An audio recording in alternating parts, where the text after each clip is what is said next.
Ini masa gue perlu kayak asuransi sih berdiri-berdiri gitu? Gimana? Jadi kalau gue bilang kopi, lu pada teriak genset ya.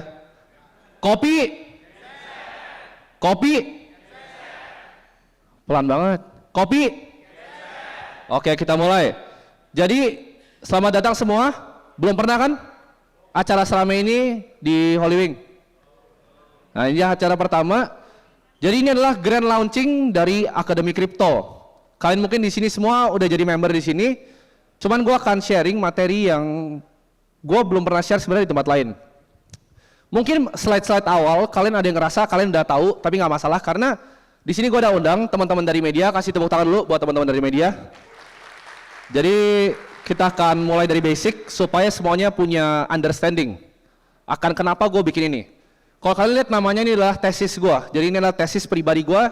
Kenapa akhirnya gue decide untuk pindahin semua aset gue ke cryptocurrency. Oke, next slide. Ini yang gue percaya.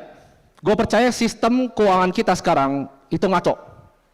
Sistem keuangan kita itu ngaco dan dikuasai oleh segelintir orang. Mau di Indonesia, mau di luar. Ini muka-muka yang di sini adalah muka-muka yang bikin bank sentral di US atau Federal Reserve. Mereka ini yang bikin kalian kena pajak, ya. Jadi sebelum 1913 tidak ada yang namanya income tax. Itu sesuatu yang dibuat sama mereka. Jadi sistem ini broken, rusak. Dan gue mencari solusinya. Tapi gue akan ceritain kenapa rusak. Jadi gue nggak sembarang ngomong ya. Next. Nah, ini kepotong ya. Tapi gue percaya cryptocurrency itu akan ibaratnya merevolusi ya uang. Seperti layaknya internet itu merevolusi distribusi informasi. Kalau dulu kita mau dapat surat, itu harus fisik. Sejak ada email, itu mati. Sama seperti cryptocurrency. Mungkin orang sekarang ketawa, ya. Mungkin bahkan teman-teman di media ada yang masih belum percaya. Bilangnya ini aset tanpa basis. Tapi di sini gue akan buktikan kenapa menurut gue ini baju yang gue pakai. Ini adalah revolusi terbaik di dekade ini. Dan gue bikin akademi ini untuk mendorong adopsi ini di Indonesia. Hanya itu fungsinya. Adalah untuk mendorong adopsi cryptocurrency di Indonesia. Next. Nah, kita akan mulai dari masalah. Gue ngomong tadi rusak, ya. Jadi gue akan ini kan karena judulnya tesis. Gue akan jelaskan dari awal. Yang pertama, adanya inflasi. Yang kedua, adanya sentralisasi, ya. Sentralisasi maksudnya apa? Semuanya itu dikontrol sama beberapa orang tertentu. Dan yang terakhir adalah lack of transparency, ya. Kalian setuju nggak tiga hal ini? Setuju nggak? Lack of transparency terjadi barusan sama siapa? Bank siapa? BSI, betul. Dia bilangnya apa? Oh ini gangguan sistem. Apa yang terjadi? Datanya dibobol sama Lockbit. Dilempar di darknet, semuanya dapat datanya. Ini nggak ada ya di cryptocurrency. Nggak akan bisa pernah terjadi. Karena semuanya itu lewat blockchain. Dan bisa diaudit sama semua kalian di sini. Next. Kita akan bahas satu kata yang menurut gue diremehkan dan salah diajarin sama guru-guru kalian. Ini yang bikin kalian nggak bisa kaya. Ada yang ngerasa nggak? Kalian kerja terus tapi nggak bisa kaya? Ada yang ngerasa? Angkat tangan coba yang ngerasa. Ya udah kaya semua loh, sini. Coba angkat tangan. Yang ngerasa udah kerja lama tapi nggak kaya-kaya. Nggak apa-apa, jujur aja. Karena ini, inflasi itu kita diajarin di sekolah berapa? Berapa di sekolah? 3, 2, salah semua. Inflasi itu bukan angka yang dikasih sama BPS. Inflasi adalah sebuah vektor. Maksudnya apa? Kalau kalian di sini ada yang punya gelas aqua, aqua sekarang sama 10 tahun lalu bedanya jauh atau enggak? Biaya pendidikan, masuk TK aja sekarang itu mahal banget. Masuk SD mahal banget. Biaya pendidikan itu naik 15% per tahun biaya pendidikan. Beras Januari, ada yang tahu naiknya berapa? 1 bulan? 6%, betul. Beras itu naik 6% di Januari. Jadi inflasi 5 itu bohong atau enggak? Itu adalah sesuatu yang dikasih pemerintah.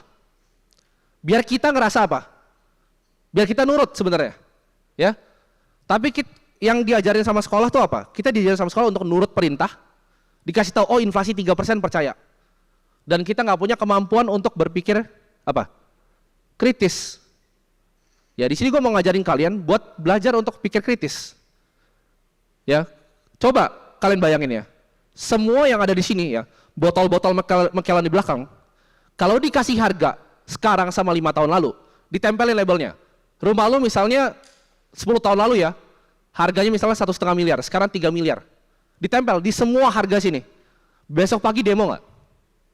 Demo, karena orang nggak tahu. Orang nggak tahu inflasi itu bukan 5%. Gue sebutnya cost of capital, lebih tepatnya 10-15%. Dengan inflasi 15%, dalam 3 tahun, uang kalian setengah. Lu punya uang 100 juta, biarin aja, 3 tahun sisa 50 juta. Dalam purchasing power. Itu yang bikin kalian nggak bisa kaya. Ini inflasi kalian lihat, Venezuela berapa? Argentina? Mana Argentina? Ini salah angkanya. Ini angka tahun 2022. Berapa situ? Kelihatan nggak? Inflasi Argentina 76% yang didata sama ibaratnya BPS-nya mereka. Sekarang berapa? Ada yang bisa tebak nggak? 106. Lu punya uang di Argentina 10 juta, tahun depan jadi 5 juta. Ya, next. Nah, ini Argentina peso. Gue tahu kalian udah banyak, gue sering ngomong ini. Argentina peso tahun 2003 itu 2,93 dolar ya. Coba kalian masukin di otak kalian, tahun 2003 2,93 dolar. Next. Nah, kalian bayangin kalian jualan kopi, ya. Misalnya tuh si Daniel sana jualan jago kopi. Dia jualan kopi dapat apa? Dia kasih kopi orang, dia dapat duit. Apa yang kalau kalian jadi pengusaha di Argentina tahun 2003, apa yang kalian lakukan dengan duit itu? Sama, lu mau kerja, mau jadi pengusaha sama. Lu kerja dapat gaji kan? Misal dapat 10 juta, dapat 5 juta, dapat 7 juta. Ngapain di Argentina? Beli saham? Invest ke bisnis lokal? Beli obligasi? Lu kalau beli obligasi di Argentina apa yang terjadi? Apa yang terjadi? Mampus, ya. Beli properti, nyicil KPR, apa yang harus lakukan? Beli US dollar. Kenapa? Next. Kalian lihat, tadi berapa 2003 angkanya? 2,93. 1 peso itu 2,93 US dollar.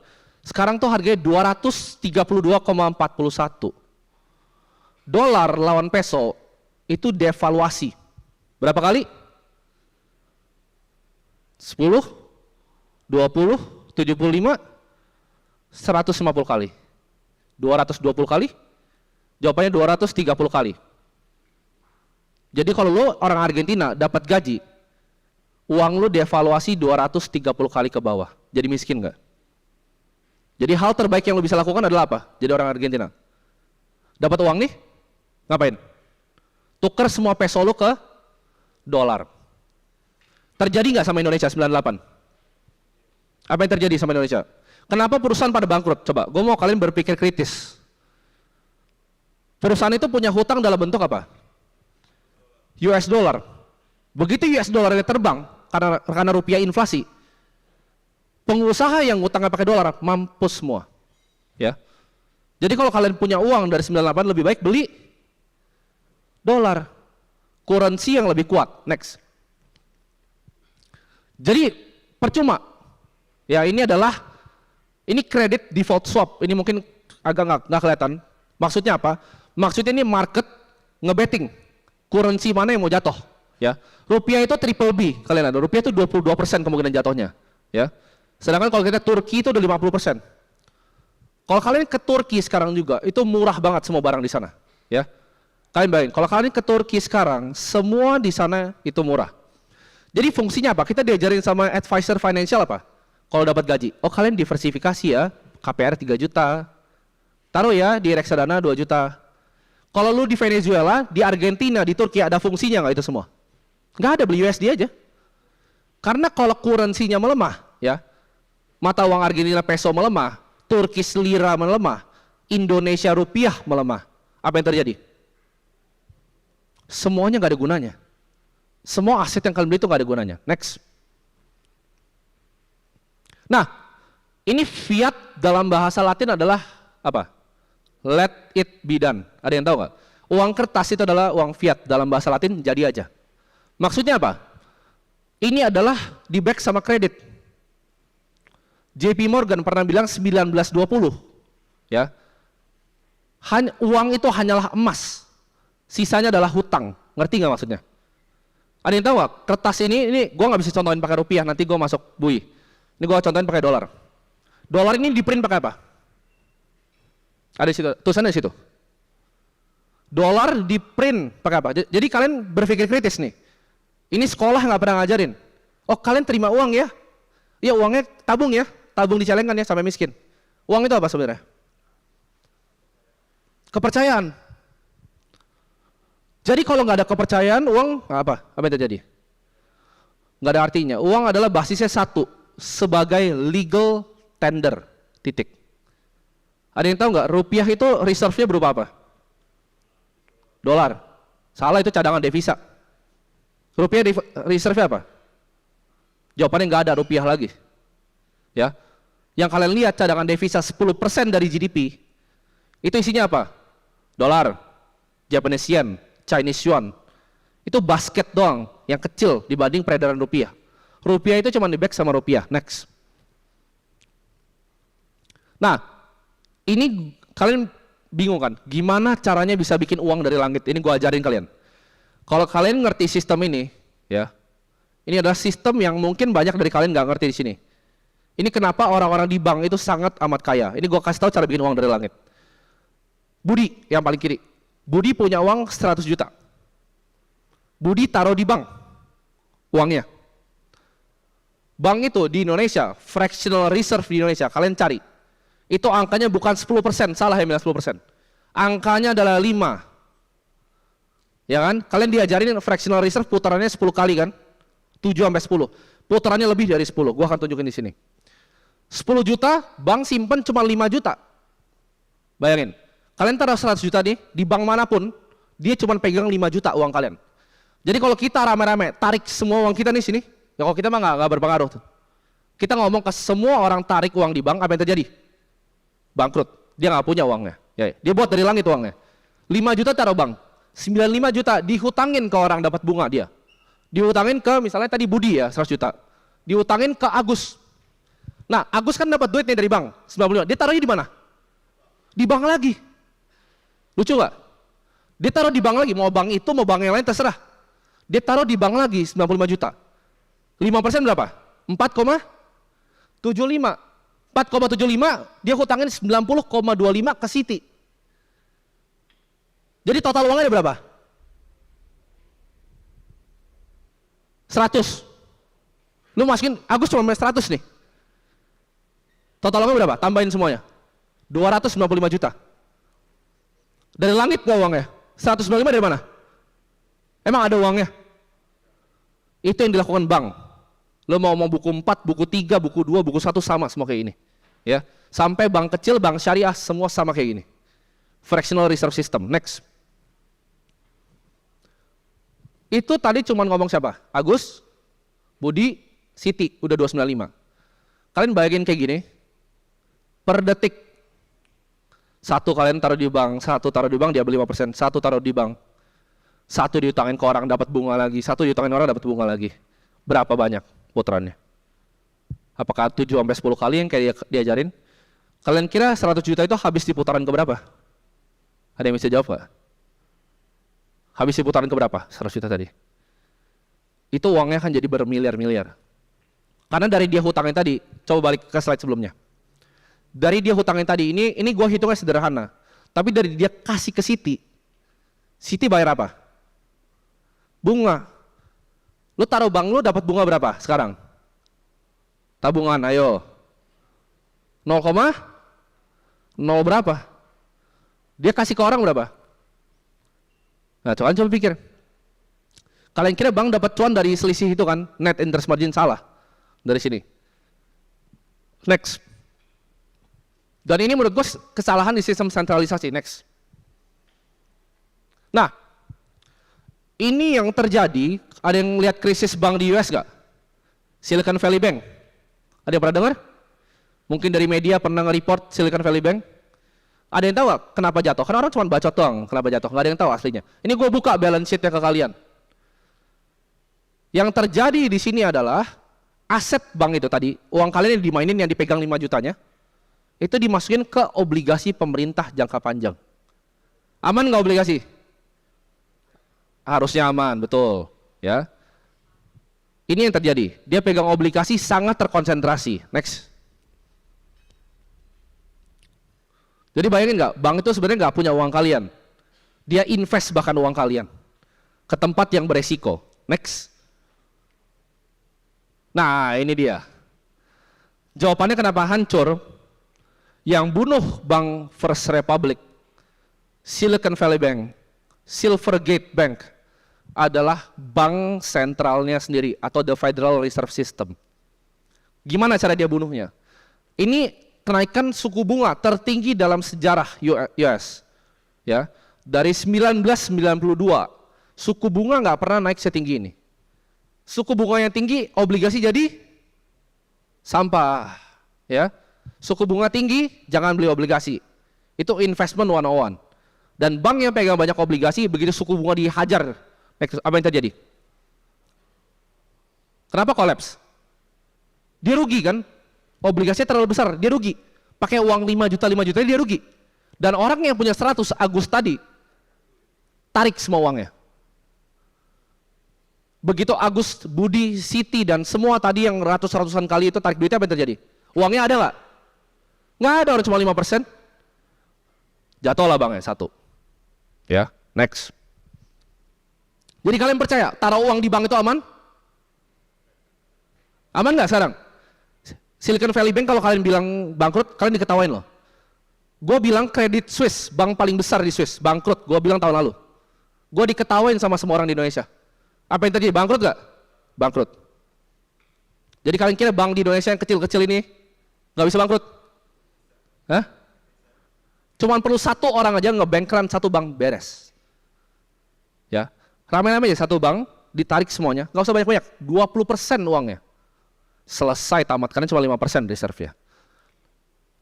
Oke, banknya hancur. Apa yang dilakukan sama para dewa yang tadi yang gua kasih tunjuk mukanya itu para dewa.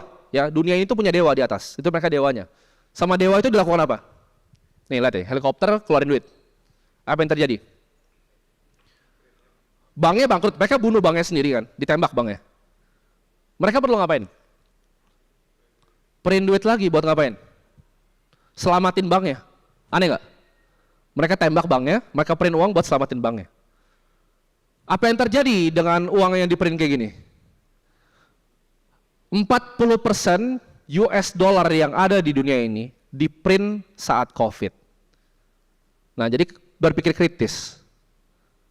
Berpikir kritis coba. Kita pernah ada krisis berapa kali? 2008 Tanah Abang masih rame nggak? 2008 financial crisis Tanah Abang rame nggak? Rame nggak? Rame. Satu-satunya yang bisa bikin kita di rumah itu. Nah, tapi kalau kalian cari dari World Economic Forum tahun 2018, nah ini gue bahaya sih ngomongnya, tapi kalian coba cari. Ya, salah satu direktur dari perusahaan farmasi udah ngomong, 2020 akan terjadi COVID. COVID itu untuk apa? Untuk duit dari helikopter. Ya, jadi itu yang dilakukan sama COVID. Dia butuh alasan untuk print duit, karena kalau cetak duit langsung nggak bisa. Nah, ini para dewa yang ngerjain. Next. Dolar kehilangan nih, oke, kalian beli rumah. Kalau kalian beli rumah di Menteng mungkin 30 tahun lalu, harga 5 miliar, sekarang harga berapa? Ada yang tahu nggak? Rumah di Menteng. Jadi berapa? 200, 250, 300 lebih. Apakah rumah di Mentengnya tambah bagus? Rumahnya tambah kropos kan, jelek-jelek rumahnya sekarang, udah tua. Tanahnya mahal banget. Kenapa? Apakah rumahnya tambah bagus atau gue nggak ngomong rupiah, fiatnya melemah? Jadi yang dievaluasi rumah yang keropos apa fiat yang keropos? Lu kalau beli rumah di Miami Beach, pernah ada yang ingat nggak poster global warming tahun 2013? Ya kan? 2013 itu ada poster global warming. Apa yang terjadi tapi? Para billionaire itu masih di sana nggak? Orang kaya masih pada tinggal rumah di sana nggak, di pinggir-pinggir itu? Masih. Ya kan? Dibilang itu bakal tenggelam, mana tenggelam? Itu berpikir kritis. Gue dari kecil gue selalu pikir, yang gue dikasih tahu sama pemerintah bener atau enggak? Step 1 untuk nggak dengerin pemerintah, putuskan semua media. Putuskan semua media yang kalian dengar dari TV. Karena banyak itu cuman suruhan. Ya. Semua cuman suruhan. Kalian putuskan. Kenapa? Karena kalian kalau dikasih tahu sesuatu A, kalian dengarnya A. Dikasih B, dengarnya B. Gimana cara kalian keluar sistem? Caranya adalah dengan punya duit.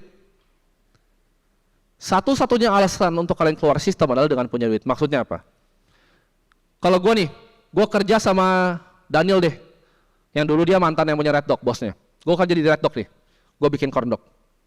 Daniel bilang, oke, ini prokes dari pemerintah, lu pakai masker. Mungkin nggak gue lepas? Mungkin nggak?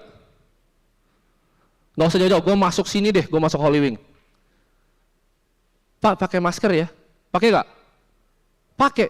Tapi kalau lu duduk di meja BOD, mungkin nggak satpamnya bilang, Pak, pakai masker? Mungkin nggak? Enggak.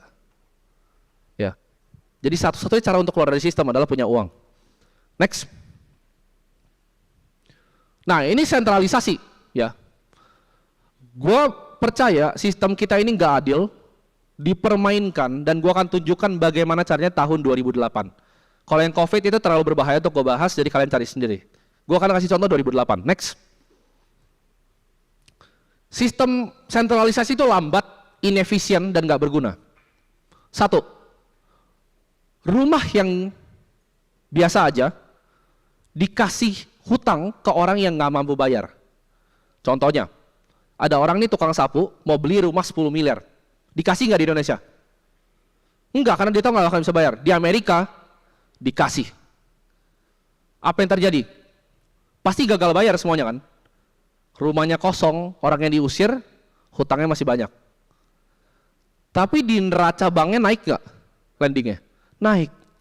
Dengan itu dia bikin bahkan namanya mortgage backed securities. Ya, ini di rating sebagai investasi yang aman.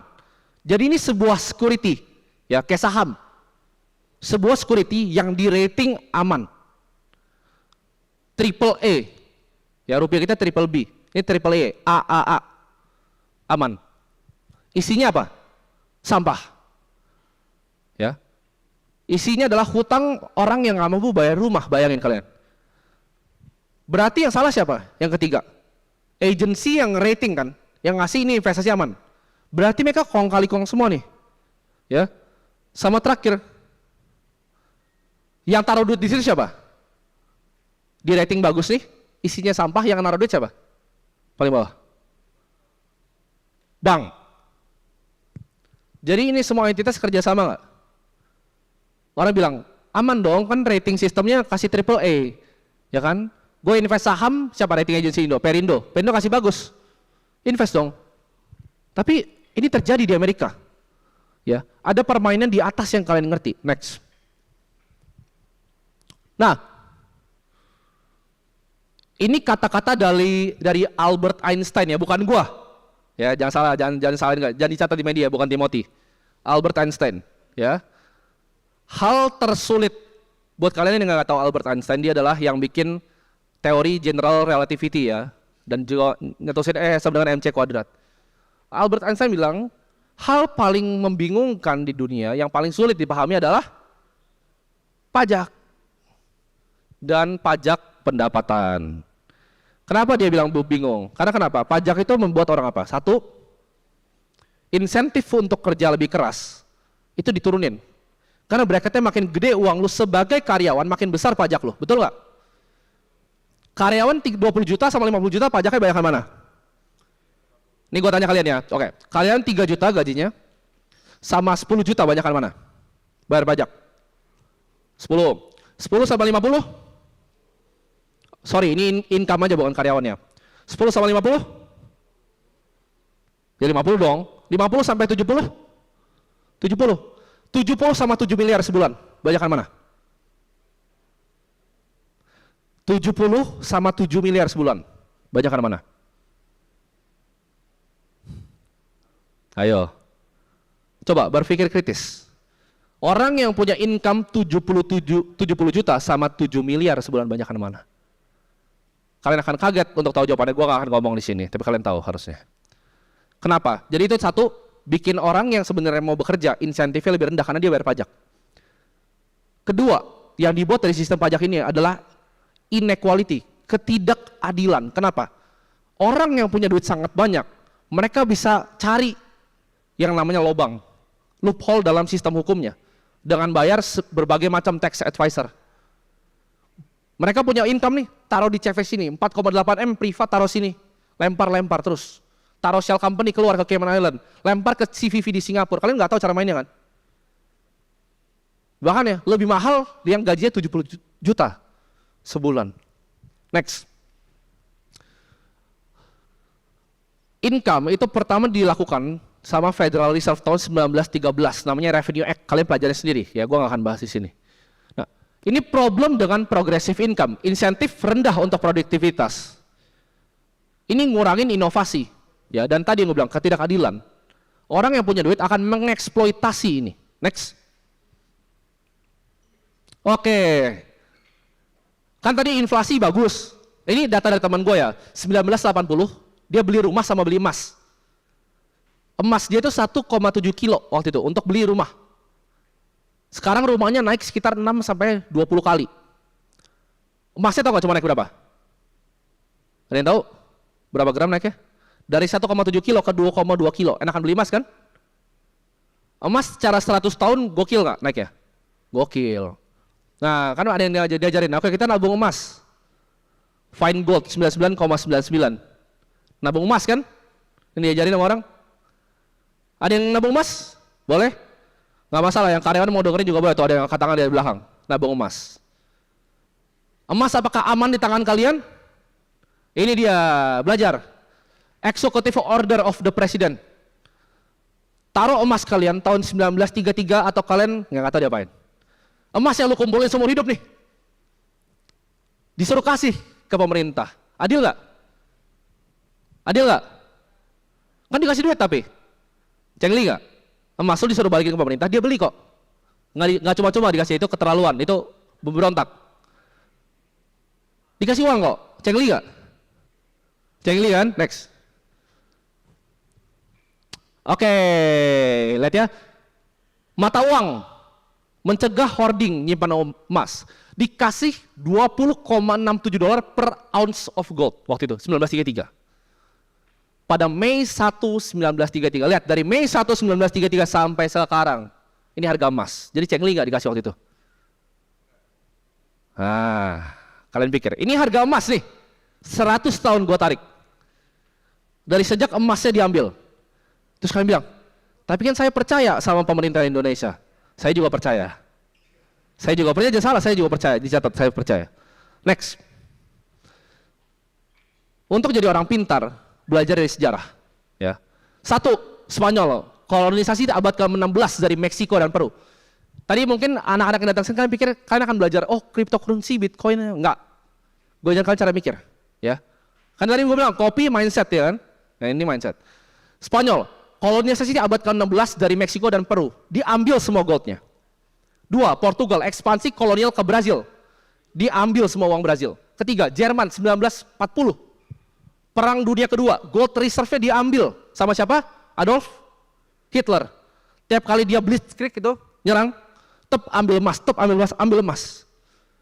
Ya, South Africa diambil semua emasnya. Todong AK-47 masuk sini. Jadi aman nggak pegang emas? Di sini ada yang hoarding emas nggak banyak di rumahnya. Itu dirampok lo, jangan angkat tangan. Gua tahu lo nggak ada yang berani angkat tangan. Teman gua satu-satunya yang hoarding emas itu yang punya private jet. Kenapa? Dia bisa lari. Emasnya nggak di rumah, di private jet. Gua kasih tau kalian ya, orang kaya. Nggak ada yang pegang emas di rumah. Nggak ada yang berani taruh di SDB. Kenapa? Lu taruh di SDB bank aman nggak?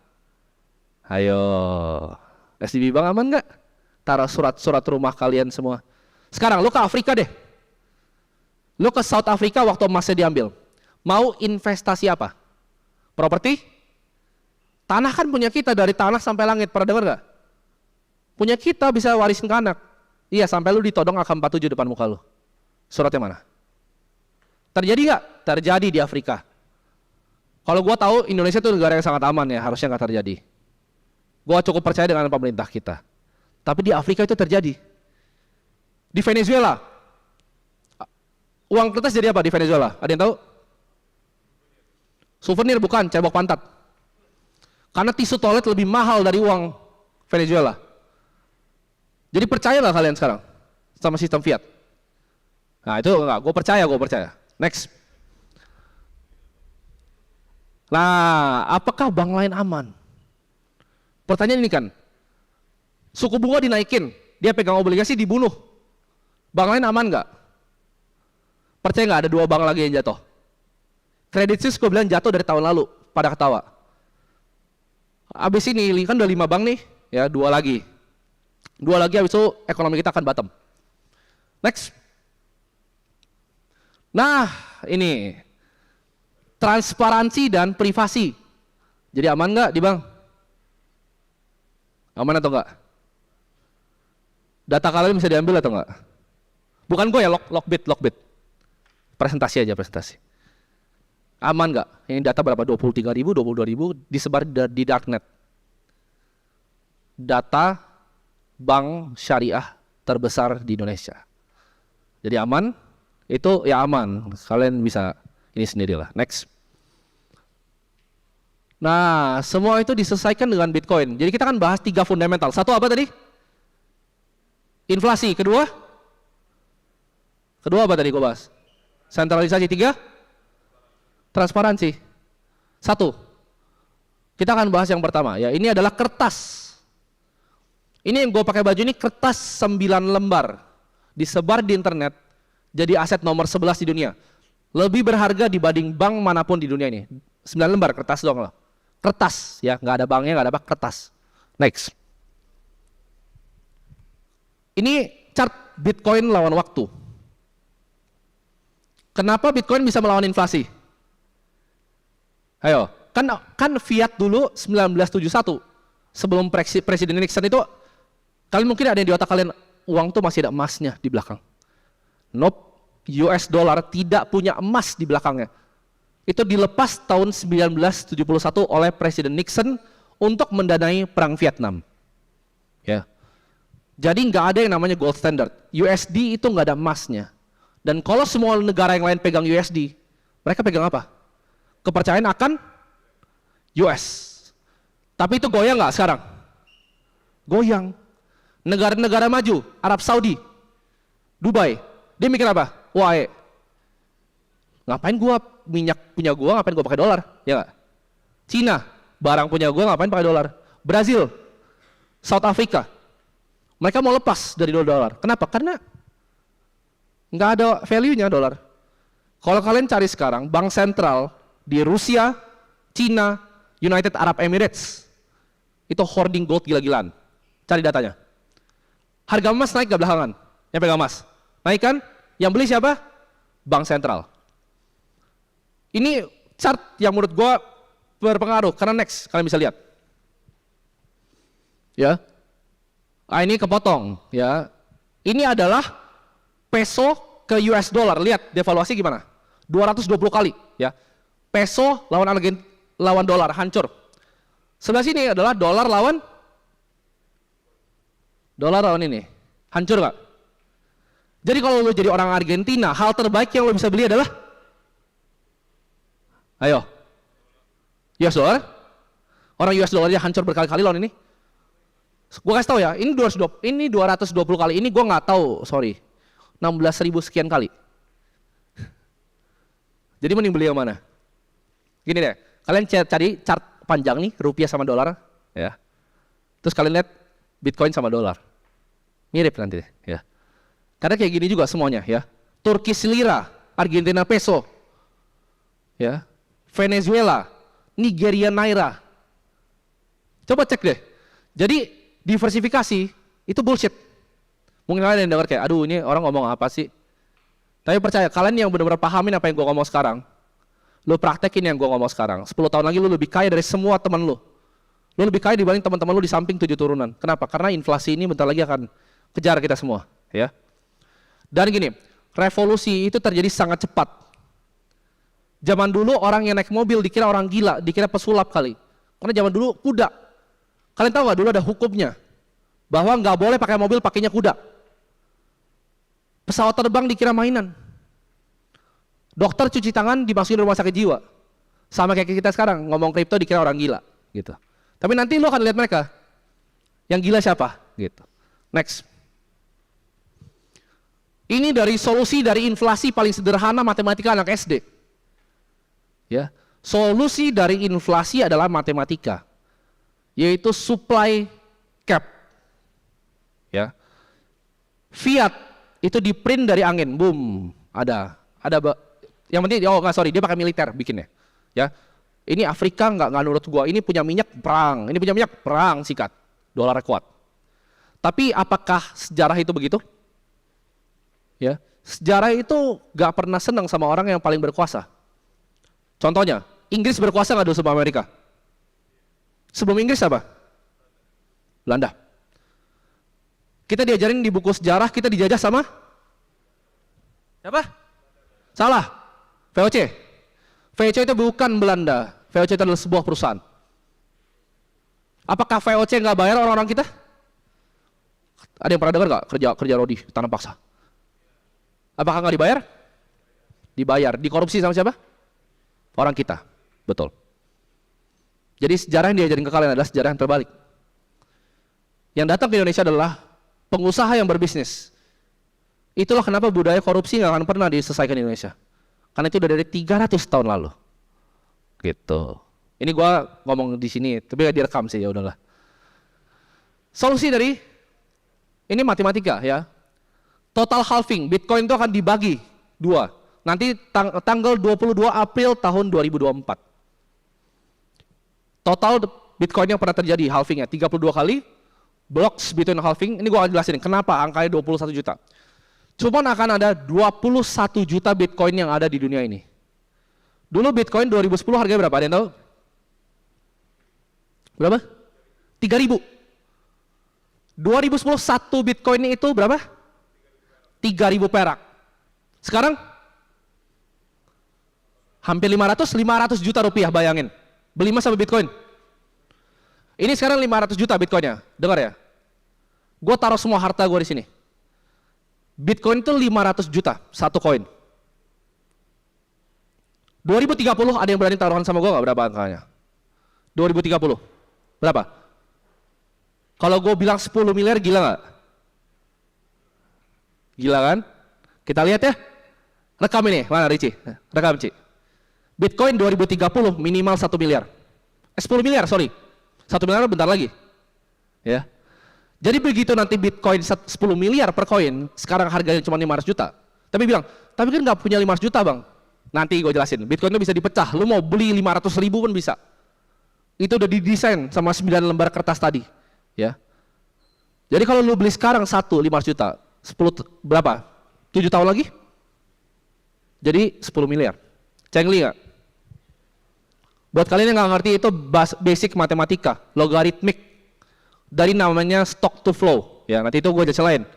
Ya, kalau di sini gue jelasin yang basic aja karena ada yang udah ngebul belum kan? Ini sederhana nih gue jelasin. Kalau kalian yang ikut kelasnya kan lebih dalam. Gue bahas teknis, tapi gue bahasnya sederhana biar ngerti. Next. Nah, ini dia. Kenapa 21 juta? Jawabannya itu adalah pecahan terakhir dari value 60 bit integer. Ya, ini 18 sekian, 16744 70951 ya.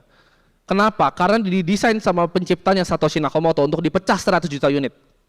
Karena dia udah tahu dari Bitcoin 3000 itu akan jadi terlalu mahal. Bayangin nggak? Ini gua nggak tahu ini orangnya alien atau dia masa depan. Gak ada yang tahu siapa orangnya. Itu cuma nama samaran, ya. Kalau menurut gue dia bisa jadi pakai mesin waktu, balik lagi dikasih tau nih, ini cara bikin duit gitu. Bayangin, kertas cuma ditaruh di internet 9 lembar. Jadi aset 500 juta per koin. Orang dulu ketawa kalau bilang Bitcoin. Sekarang udah gak ada yang ketawa. Ya. Ada yang kenal bosnya ini, ada yang nonton podcast gue sama bosnya yang punya Holy Wing? Andrew itu beli apa?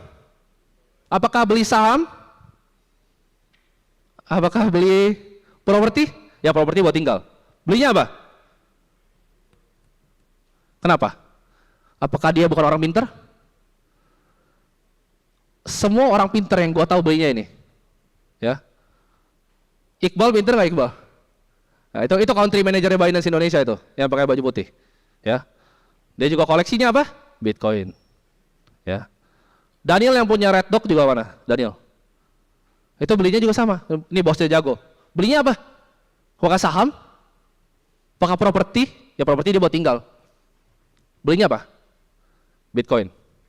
Next. Nah ini dia siklusnya. Jadi tanya, oh 10 miliar gila lu. Gue kasih tau lu ya. Dari berapa tadi? Berapa? 3.000 ya. 3.000 pertama kali halving di berapa harganya? Udah tahu kira-kira? Sebut aja. Kedua kali deh, lebih dekat. Ini 3.000 nih, paling kiri 3.000. Dari 3.000 naik ke yang kedua berapa? 220 juta. Aneh nggak? Yang ketiga naiknya berapa tuh? Halving ketiga naiknya berapa? Sampai berapa? Topnya paling tinggi? 800 juta per koin. Sekarang turun lagi ke 500 juta. Lihat dari situ, ini matematika sederhana, logaritmik. Kenapa? Karena supply-nya jadi kebayang. Cuma ada 21 juta koin di dunia ini. Menurut kalian orang yang punya 500 juta banyak atau enggak? Cash 500 juta banyak enggak? Banyak banget. Dan semuanya rebutan 21 juta koinnya. Ya, jangan tanya gue punya berapa, itu nggak boleh kasih tahu. Karena kalau gue tahu punya berapa, wah bahaya itu. Apa yang terjadi kalau orang tahu Bitcoin kalian berapa? Dirampok.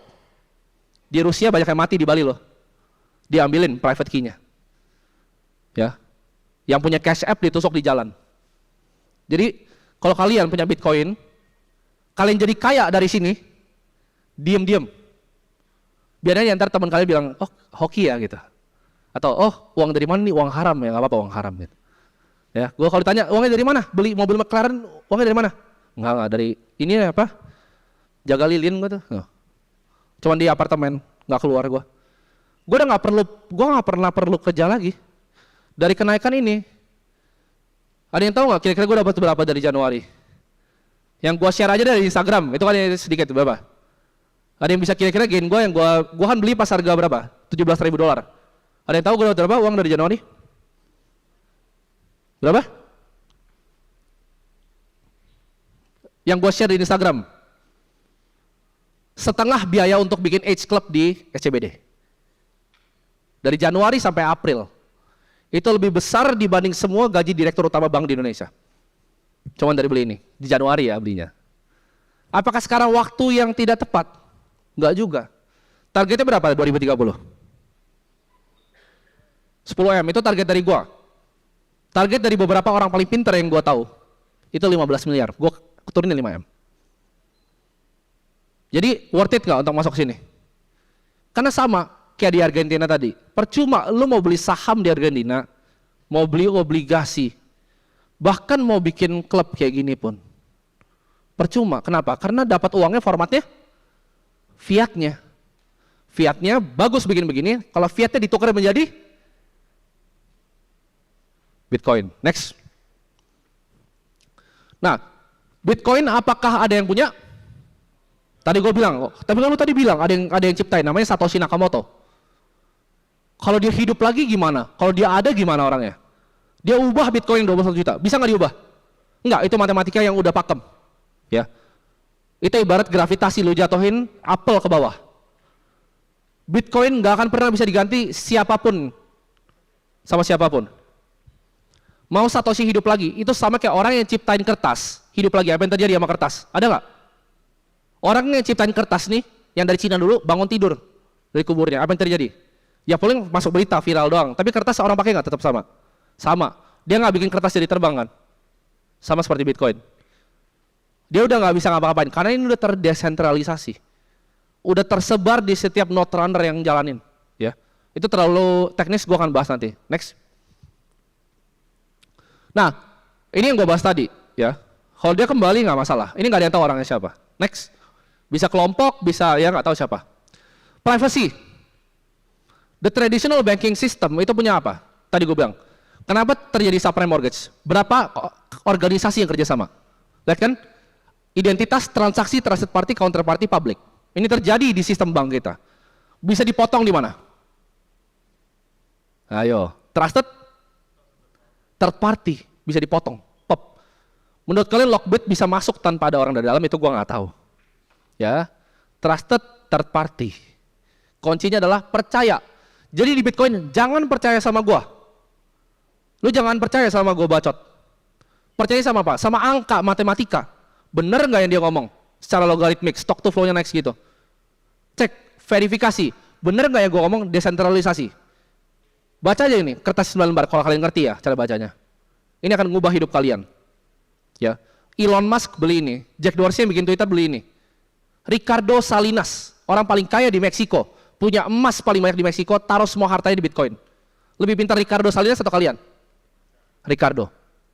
Ya. Jadi yang bilang Bitcoin nggak ada value-nya, aduh ini apaan? Nggak apa-apa, senang kalian. Karena rebutan 21 juta. Jadi jangan pernah mendebati teman kalian tentang Bitcoin. Makanya ini close space kan. Gue bisa bikin ini 2000 orang nggak? Bisa. Ini gue bikin close space untuk orang yang mau dengerin. Kenapa? Nggak perlu banyak-banyak kok. Yang tahu nanti aja. Ya. Gue ngumpulin ini belum cukup banyak soalnya. Biarin gue ngumpulin dulu ya, baru kalian. Next. Nah, ultimate kegunaan dari Bitcoin adalah cross border payment. Maksudnya apa? Ada yang pernah transfer 1 miliar keluar? Angkat tangan, coba. Iqbal pernah gak? Lalu gue tahu pernah. Susah gak? Mampus kan? Ya. Uang siapa? Uang kita. Kok transfer keluar susah? Ada yang punya anak nggak mungkin di luar? Yang masih muda-muda belum punya anak. Nggak tahu dah. Transfer ke anak kalian susah nggak di luar? Setengah mati, fee-nya gede nggak? Setengah mati. M-banking aja kalian transfer berapa? Limit? 100. Ya sama, M-banking gue soliter juga cuma 100, sama. Susah nggak pindahin duit? Setengah mati. Lu gabungin main BCA 250, M-banking 100, klik BCA yang bisa unlimited. Ya. Tapi semuanya punya akses nggak? Belum tentu. Susah nggak pindahin uang? Uang kita yang cari. Kalau kalian tarik uang kalian semua dari bank, orang akan bilang apa? Jangan, CSO-nya akan ngomong, jangan, Pak, ini kita ada ini promo. Susah, ya. Padahal uang adalah uang kita sendiri, cari dari hasil keringat sendiri. Lu mau transfer keluar, susahnya setengah mati. Sekarang, lu mau bantu Ukraina, pakai apa? Ukraina, kalian lihat, Ukraina perang sama Rusia, mintanya apa? Dolar? Ethereum telat, mintanya apa? Bitcoin. Ukraina mintanya Bitcoin. Ini terjadi sama konglomerat di Rusia. Habis perang apa yang terjadi dengan pasar sahamnya? Yang ngikutin. Ambles setengah. Lu beli saham di Rusia percuma nggak? Orang Rusia itu banyak punya properti di Inggris. Apa yang terjadi dengan properti mereka di Inggris? Disita. Kapal orang Rusia disita. Dibalikin lagi nggak duitnya? Enggak, direbut. Jadi konglomerat Rusia ini lari kemana? Dulu mereka ketawa nggak? Ketawa. Sampai terjadi negaranya perang. Ukraina ketawa nggak sebelum donasi? Ketawa. Sekarang mereka minta uang pakai apa? Gue mau ngomong emas tapi nggak bisa. Minta pakai apa? Bitcoin. Buat perang, buat uang apa? Senjata. Ya. Ada yang pernah naik pesawat, coba naik pesawat, bawa emas 1 kilo? Kalian nyampe di Amerika apa yang terjadi? Bawa emas 1 kilo. Let's say Indo kalian kasih duit lagi mana? Nyampe Amerika apa yang terjadi? Lo naik first class deh. Bukan pajak. Diambil emas lo. Diambil emas lo. Karena akan dikira itu emas, ibaratnya emas darah, emas cucian. Jadi pakai apa? Kalau mau cross border? Fiat? Bisa fiat, ribet gak? Bitcoin 1 triliun dari sini ke Amerika. Berapa detik? 1. Beres. Itu kenapa gua kenalin Bitcoin ke Pak Andrew. Dia fokus ke sini sekarang. Kenapa? Terlalu powerful. Pindahin uang dari sini ke Hong Kong 1 detik. Ya. Next. Kripto itu nggak akan pernah bisa dimatikan. Kenapa? Karena dia dijaga sama gue bilang walls of encrypted cyber energy. Ini adalah Bitcoin mining terbesar di Rusia. Tujuannya apa? Menjaga sistemnya.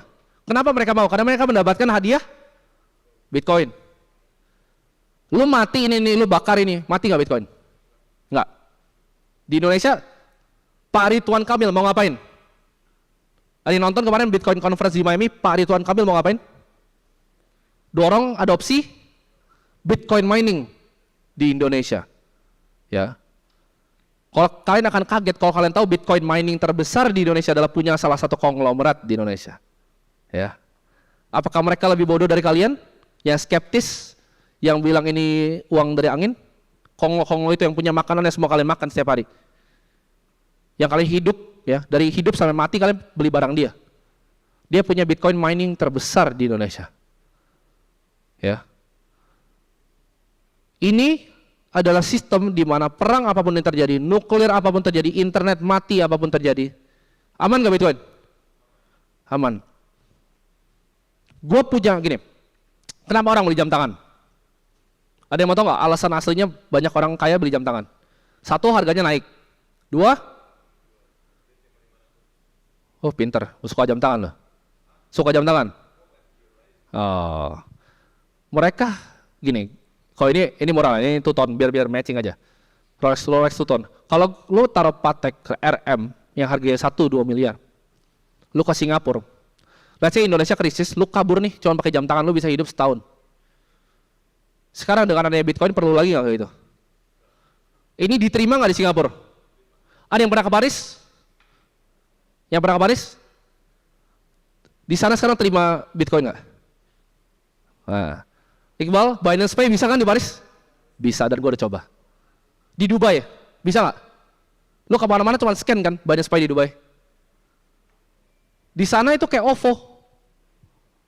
Ya, apakah Dubai bukan negara paling maju di dunia sekarang? Pemerintahnya kurang pintar apa pemerintah Dubai? Bisa bikin Burj Khalifa seperti itu. Pangerannya itu sangat mendorong Bitcoin. Ya, next. Nah, cara mendapatkan Bitcoin ada 2. Tadi, lu bikin yang kayak tadi, mining, ya nggak mungkin, gua tahu, itu modal terlalu besar. Yang kedua adalah lu beli di exchange, ya, sama kayak mau beli baju, ya, sama kayak mau beli saham. Kalau beli baju, lu beli ke mallnya atau tokonya? Tokonya kan, sama. Bitcoin lu beli ke tokonya, bukan beli ke mallnya. Next. Nah, ini dia. Ini buat kalian para skeptis masih investasi, ya. Mungkin levelnya masih ini nih 60-40. Ini yang diajarin di kampus ya. 60-40 portfolio. Ini gue pinjem dari salah satu orang namanya Alpha Zeta. Cara bikinnya. Ini 60-40 portfolio. Yang penting dari investasi adalah risk adjusted return, bukan total return. Risk adjusted return. Kita lihat. Ini kita contoh pakai ETF ya, S&P 500 indeks Amerika sama Vanguard Total Bond Market ya. 60% kita taruh di saham US 500 paling besar, 40% kita taruh di semua obligasi di US jadi indeks. Apa yang terjadi kalau kita taruh 1% lihat ya, inisialnya 1% Bitcoin, kita lihat Sharpe ratio-nya itu naik dari 0,54 ke 0,64, 1% Bitcoin ya. Returnnya dari total 7,22 ya, jadi kalau kalian beli 60-40 tadi per tahun tuh 7,22. Ini kita tarik dari semua data, panjang banget datanya. Kedua, kita lihat jadi berapa? 1% Bitcoin jadi berapa? Returnnya 8,38. 5% 12,84 dan 10%. Jadi kalau kali ini gue nggak percaya sama nih bocah, gue nggak berani taruh, ngeri asetnya. Lu taruh 1% aja Sharpe ratio naik tinggi. Lu taruh 5% aja jadi 12%, jauh nggak? Orang bilang dekat. 8% di compound 30 tahun sama 12% per tahun, itu jauhnya langit dan bumi. Apalagi berapa? 18%. Ada yang mau dapat nggak return 18% per tahun? Fix. Dalam jangka waktu yang panjang ya, volatil, tapi dalam waktu yang panjang. Caranya gimana? Simple. 60-40, beli saham US, obligasi US, 10% sisipin Bitcoin. Akan begini. Ya. Next. Ini alokasi Bitcoin di portfolio. Kalau tanpa Bitcoin, ya, simulasinya kita lihat 10% alokasi Bitcoin dapat berapa? 321,60% dibandingkan original portfolio 83%. 83 lebih baik untuk daripada kalian yang uangnya di cash ya. Uang di cash gue bilang 3 tahun uang lu setengah. Lu taruh di bank manapun 3 tahun uang lu setengah. Jadi sini aja jangan keluar. Ya udah dekam tapi nggak apa.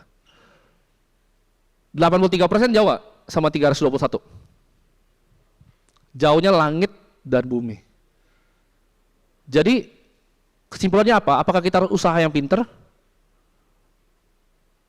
Apa kesimpulannya? Kalau kita karyawan bisa kaya nggak? Bisa. Kalau lu karyawan lu gaji nih cuman 2 juta. Misal lu hidup 1,8 juta, cuman 200.000 aja waktu itu.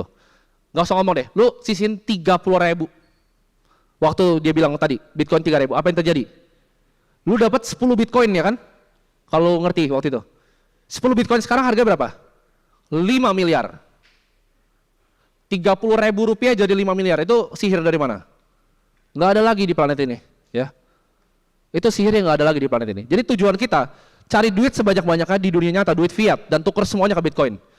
Anggaplah lu pegang Argentina peso. Waktu itu. Waktu lu pegang Argentina peso, lu tukar semua ke USD. Sama, seperti ini. Ya. Next. Nah, pertanyaannya, beli langsung apa cicil bulanan?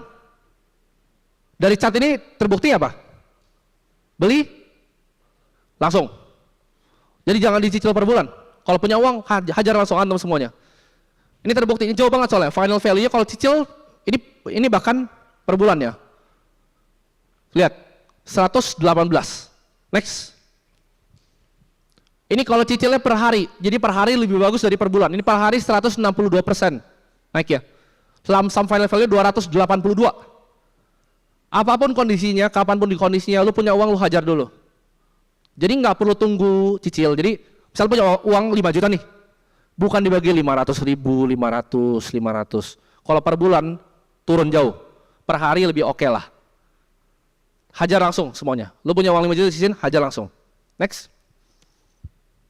Nah, gue seorang value investor. Ada nggak value investor sini?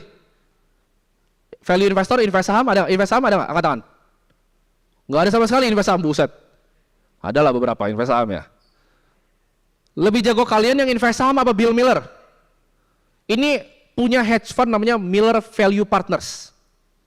Dia ini muridnya dari Benjamin Graham. Ya, namanya Graham and Doddsville School. Gurunya Warren Buffett, orang paling kaya di dunia. Dia taruh 50% asetnya di Bitcoin karena dia ngerti ini stock to flow. Menurut dia Bitcoin under value. Valuasi itu apa sih sebenarnya? Apa? Yang kalian diajarin sama di saham apa? Valuasi. Discounted cash flow, kas Holy Wings ditarik selama 10 tahun di diskon balik. Apa yang diajarin di kuliah apa? Ini gue nggak kuliah nih. Gue udah nggak kuliah. Dosen kalian ngajarin apa? Pakai price to book value bandnya, price to earning, apa? Nilai buku. Jadi kalau holding valuasinya asetnya dijumlahin semuanya jadi valuasi holding gitu. Satu kan tuh PBV-nya. Cari yang diskon. Emang gitu caranya? Enggak, lu cari yang murah lah. Lu cari aset yang murah. Jadi kalau Bill Miller aja bilang ini value, ya gua rasa dia lebih pintar dari gua. Next. Ini bilioner di Meksiko, Ricardo Salinas. Legenda media di Meksiko, orang paling kaya di Meksiko. Pemegang emas terbesar di Meksiko. Belinya apa? Bitcoin. Next. Nah, ini quotes favorit gua. Ini quotes favorit gua ini. Ada yang skeptis, gua tahu. Kalian yang kira gua orang gila. Pesawat adalah mainan yang menarik, tapi nggak punya nilai militer. Ini dari siapa? Ferdinand? Ferdinand bilang apa? Pesawat adalah mainan yang menarik. Bitcoin apa? Kan dia bilang, itu mainan yang menarik, ya kan? Mainannya kecil-kecil aja. Sama nih. Ini gini ya, revolusi akan terjadi ketika ada bom. Maksudnya apa? Ini literal bom ya. Jepang waktu itu respect nggak pesawat? Jepang. Nggak, dia cuma pakai tabrak-tabrak. Dia respect nggak sama atomic power? Ntar ada film itu Oppenheimer, bagus. Gue nungguin. Jepang itu merespek bom atom nggak? Atau diketawain bom atom? Ah, nggak ada teknologinya. Diketawain loh, bom atom, bom nuklir, itu dikira tidak mungkin untuk ditaruh nuclear fusion di dalam sebuah bom, nggak mungkin. Ditemukan kan? Dia sadar pas kapan? Hiroshima, Nagasaki, jebum, meledak semua. Sama kan? Orang ketawain Bitcoin sampai terjadi krisis bank. Ya. Ini seperti bom di Hiroshima, Nagasaki ini. Itu nggak main-main loh. Silvergate Bank, Silicon Valley Bank, First Republic, dan bank lainnya itu nggak main-main jatuhnya. Dan ini akan domino efek yang luar biasa yang orang Indonesia bahkan nggak pikirin. Mungkin kalian ketawa semua. Karena kenapa? Kita tuh negara paling aman. Gue kasih tau. Kita itu tanah tuh sangat subur. Lu susah ke kampung nanam bisa hidup. Di Amerika, Australia nggak bisa seperti itu. Itu kenapa kita aman. Kita kedua paling aman setelah India. Jadi aman kita Indonesia. Next. Itulah kenapa gue bikin sekolah gue sendiri. Karena gue di sekolah gue ngerasa nggak pernah diajarin untuk pikir kritis. Kok gue dikasih tahu inflasi gue iya-iyain doang. Sekarang gue tanya semua yang gue dikasih tahu. That's why gue bikin sekolah gue sendiri. Ya. Ini adalah school, gue bilangnya School of Magical Internet Money. Kenapa? Orang yang lihat gue bikin uang sebanyak itu dari Januari sampai April, mereka kira gue gila. Uang dari mana? Kalau gue tanya, oh uang dari sihir. Nah makanya jadi bahasa dari sini. Ya, School of Magical Internet Money ini kayak anggaplah kita semua ini masuk ke Hogwarts di Harry Potter. Kita masuk ke sekolah sihir. Kenapa? Karena cara pikirnya jauh banget. Mereka akan bingung uang yang lu dapat semua itu nanti 10 tahun lagi dari mana. Teman-teman gue yang angkatan gue kira gue bikin uang kayak sihir. Kenapa? Coba 22 tahun aset liquid sebanyak gue itu bisa dihitung pakai jari di Indonesia. Bukan dari Konglo ya, Konglo banyak, anak Konglo banyak. Yang bikin sendiri uangnya ada nggak? Ada nggak? Hitung jari, gue bilang nggak nyampe 10. Umur 22 tahun ya, bikin aset liquid sebanyak gue, nggak nyampe 10. Uangnya sihir nggak? Sihir. Dari mana? Nah ini, sini. Next. 7 ini ada kalian sini mungkin bisa testimoni karena kalian semua di sini. Ini data yang gua ambil random sampling dari kalian semua. Ya jadi datanya berarti kalau yang bohong kalian yang bohong ini. 72% murid di akademi gua setelah masuk portfolio mengalami kenaikan 24%. Bener atau enggak? Yang ikut dari Januari betul atau enggak? Pelan banget. Ini gua masih asuransi lu berdiri apa gimana? Bener apa enggak? Bener apa enggak? Oke. Bitcoin dari Januari, emas 11%, S&P 500 Index US 7%, dan IDX, oh ini lebih bawah minus, sorry, ini 0 minus, lebih jauh, sekarang lebih jauh. Karena kemarin batu bara kehantam semua. Pelajarin siklusnya, ini gua ajarin ya, mau belajar nggak cara kaya? Tahun 2020, saham apa yang gue beli? Perbankan, COVID, beli perbankan. Pelajarin siklusnya, kalau kalian mau main saham dan kaya, gue beli perbankan di bawah. Nextnya gue masuk ke teknologi. Arto dan teman-temannya Bang Jago. Bang Jago gue cuan berapa kali lipat? 6, 7, 11? Berkali-kali aset gue di Bang Jago. Setelah teknologi, orang bilang kan Pamendam. Semua siklus di dunia ini Pamendam. Gue bilang saham itu kayak kita main musical chair, ya. Tahu nggak mainannya? Anak kecil itu main apa lari-lari di kursi, yang tarik jatuh. Itu saham. Caranya gimana? Jangan jadiin jatuh, dengerin musiknya. Maksud gue dengerin musiknya seperti ini. Gue beli perbankan, BRI di harga 2.000. Gue beli Bang Jago, harga di bawah 1.000. Terbang apa 18.000. 18.000 gue jual beli. Ada tahu gue mainnya apa? Komoditas. Ingat nggak? Bumi masih gocap waktu itu. Saham Bumi itu masih 50 perak. Gue beli Adaro Mineral waktu itu. 700 harganya, sekarang udah balik 900. Gue beli ADMR 700 sama 2.400 kali 3. Gue buang. Belinya apa lagi? Pegang cash. Siklus selalu gitu. Teknologi, dengerin ya cara jadi kaya. Teknologi, komoditas, aman, antara jatuh lagi ke bawah atau terbang. Kita di mana? Sebelum jatuh atau sebelum terbang? Aset paling bagus adalah emas. Di saat ini terjadi. Tapi gue ketemu alternatif yang lain. Jadi ini aman, mau gue jatuh, mau gue ke atas, nggak masalah. Next. Nah ini adalah yang materi yang kita ajarin, ya mungkin kalian semua udah belajar gitu. Dari investasi cryptocurrency, dari Bitcoin nih cara baca white paper gimana buat kalian yang nggak ngerti matematika. Semuanya gue jelasin secara lengkap di akademi ini, dan ini akan gue update terus menerus. Di sini yang lifetime siapa? Seumur hidup? Oke. Udah nggak ada lagi, by the way. Itu terakhir buat kalian ya. Oke, next. Nah, ini kita akan ajarin juga gimana caranya sistem bank tuh bekerja tapi di dunia Web3, yaitu decentralized finance. Gimana sih caranya dapat bunga dari kripto? Bisa nggak dapat bunga dari kripto? Bisa. Asal kalian tahu caranya gimana. Gimana caranya coding ya di blockchain development. Satu-satunya di Indonesia yang bisa ngajarin kalian program smart contract di dalam Ethereum cuma satu. Di mana? Sini. Binus bisa nggak? Nggak bisa. Siapa yang bisa? Kuliah IT Indonesia? Nggak ada yang bisa. Ya. Jadi ini cuma satu. Next. Ini adalah research yang kalian mungkin udah baca. Jadi buat yang masih skeptis akademi gue isinya apa sih? Ini yang tulis profesor PhD dari Monash University. Ya. Gue tadi mau bercanda dia dari sini tapi dia nggak ada di sini. Ya. Yang kerja sama gue banyak kan dari luar negeri. Next. Nah, ini contohnya ya. Jadi ini buat teman-teman media, mau lihat contohnya bisa di sini. Nanti slide-nya akan di-share ke kalian semua. Ini cara deploy contract di Remix. Jadi ini programming. Ini nggak ada yang bisa ngajarin di Indonesia. Kuliah berapa di Indonesia? Rata-rata biaya kuliah. SD itu 3,24 juta rata-rata. SMP itu 5 jutaan, SMA itu 7 juta. Kuliah berapa? Satu semester? 22, 18, 16 yang mau punya anak, mau kuliah anak mahal nggak? Mahal. Kuliah gua hitung per bulannya berapa?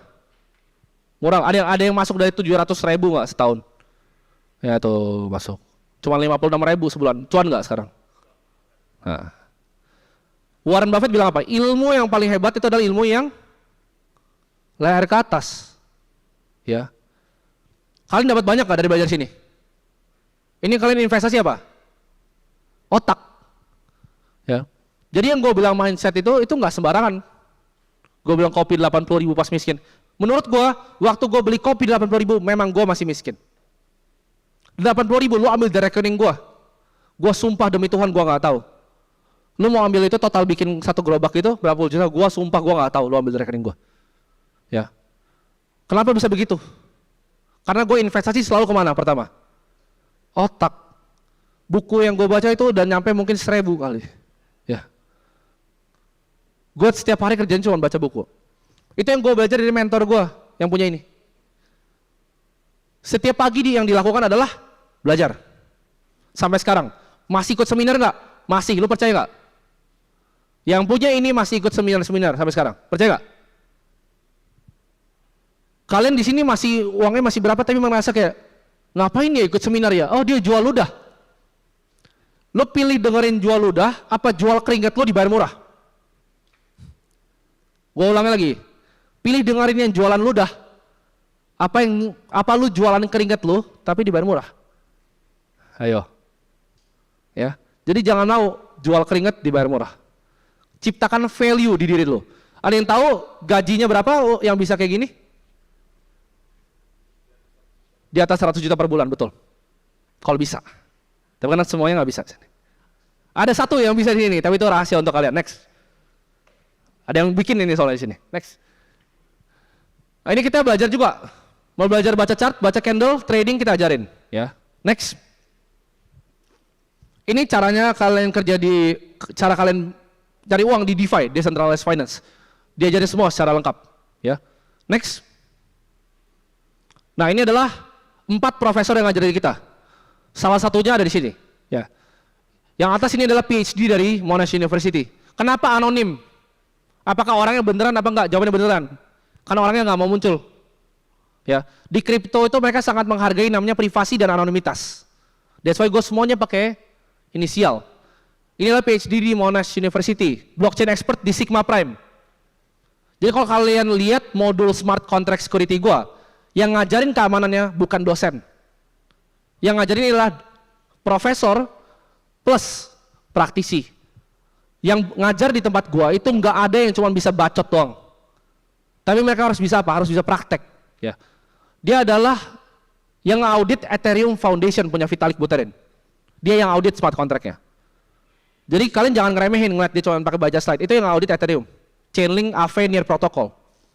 Nextnya, ini yang ngajarin tadi smart contract security, blockchain development. Ya, ini yang bikin indeks di Taiwan, FTSE Russell, ada yang pernah dengar? Taiwan dia yang buat indeksinya. Ya, ini ngajar investing, yang bikin research untuk kalian. Setiap hari dapat research baru nggak? Kalian banding deh research level kita sama kalian lihat akun-akun kripto di luar, kayak bercandaan nggak? Kayak bercandaan. Kenapa? Karena yang bikin adalah yang bikin FTSE Russell. Dan terakhir adalah tradernya. Dia ini trading di kripto udah 8 tahun. Kalau ini pure praktisi, kuliahnya MBA. Ini NTU MBA yang bikin. Susah nggak masuk NTU? Susah. Walaupun gue ngomong itu scam, tapi susah. Next. Oke, jadi buat kalian gue rasa sini semua udah ya. Jadi buat teman-teman di luar sana, ya buat di video sih sebenarnya. Buat kalian yang mau join revolusi kripto, ya sekarang belajar sama gue boleh, belajar sendiri boleh, gue nggak masalah. Karena fungsi gue adalah dorong adopsi kripto di Indonesia. Supaya apa? Fungsinya apa? Pom-pom barang yang nggak mungkin. Terlalu besar untuk dipom-pom. Fungsinya apa? Fungsinya gue bikin sekolah internet uang sihir ini apa? Uang sihir internet bilangnya. Fungsinya apa? Ada yang bisa jawab? Apa? Lepas dari krisis nggak akan, karena pasti akan ada krisis selanjutnya. Ada yang bisa jawab kenapa gue bikin? Jawabannya adalah karena gue benci para kesatria terhormat pencetak uang di dunia ini. Ya, gue nggak suka mereka cetak uang dan kita yang makin miskin. Karena gue ngalamin. Dulu gue saking miskinnya, nyokap gue pas sakit itu harus 3 ranjangnya. Gue tunggu di situ ya pakai tirai, kalian tahu yang orang batuk sebelahnya. Gue cuma bisa duduk situ. Gue keluar kan bentar, gue ngerokok bentar, gue pikir gila ya, orang bahkan gak ada yang peduli sama gue, mobil lalu lalang. Gue balik lagi ke situ. Gue berjanji sama diri gue, di detik itu, umur 16 tahun, uang gak akan jadi masalah lagi untuk gue. Kalau lu gak mau lakuin ini untuk diri lu, at least lakuin buat keluarga lu. Jadi jangan jadi orang egois, karena orang miskin adalah orang paling egois di dunia. Karena dengan lu jadi orang kaya, oh tapi gue gak mau bikin Holy Wing, gak masalah. Oh tapi gue gak mau punya mobil Ferrari, gak masalah. Yang lu bisa lakukan adalah apa? Bantu keluarga lu, teman-teman lu, dan orang-orang sekitar lu. Ya. Jadi itu aja untuk presentasi hari ini. Thank you semuanya, Holy People. Ada yang mau kopi? Ini gua nggak ada MC. Jadi yang di belakang tolong nyanyiin lagu dong, playlist Holy Wing apapun. Siap? Oke.